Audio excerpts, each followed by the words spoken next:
Andhra Pradesh deputy CM Pawan కళ్యాణ్కు భీమవరంకు చెందిన శివకుమారి అనే మహిళ తన కుమార్తె కనిపించడం లేదని ఫిర్యాదు చేశారు. దీంతో యువతి మిస్సింగ్ వ్యవహారాన్ని సీరియస్గా తీసుకున్న పవన్ కళ్యాణ్ మాచవరం పోలీస్ స్టేషన్ సిఐకి స్వయంగా ఫోన్ చేశారు. బాధిత మహిళను తన సొంత వాహనంలో స్టేషన్కి పంపించి వివరాలని సిఐకు ఇవ్వాలని సూచించారు. మాచవరం పోలీసులు నిర్లక్ష్యంగా వ్యవహరించారని, తనకు పోలీసులు న్యాయం చేయడం లేదని పవన్ కళ్యాణ్ దృష్టికి తీసుకెళ్లారు తల్లి శివకుమారి. పవన్ కళ్యాణ్ ఆదేశాలతో మాచవరం పోలీస్ స్టేషన్ కి వెళ్లి సిఐకు ఫిర్యాదు చేశారు శివకుమారి. అప్రమత్తమైన పోలీసులు చేపట్టారు. నా దగ్గరికి శివకుమారి గారు అని చెప్పి జార్జ్ ఇన్స్టిట్యూట్లో గ్లోబల్ హెల్త్ ప్రైవేట్ కంపెనీలో పనిచేస్తున్నారు. వాళ్ళు వాళ్ళ అమ్మాయిని ఒక 8 months బ్యాక్ కిడ్నాప్ చేశారని ఒక కేసు వచ్చింది సార్. వాళ్ళ అమ్మాయిని అది 8 months అది మనకి ఎఫ్ఐఆర్ కూడా ఉంది సార్.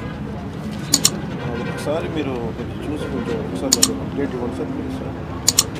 రిక్వెస్ట్ సార్ పంపిస్తాను సార్, మన కేకే గారిని పంపిస్తాను సార్. అవును సార్, చూడండి సార్.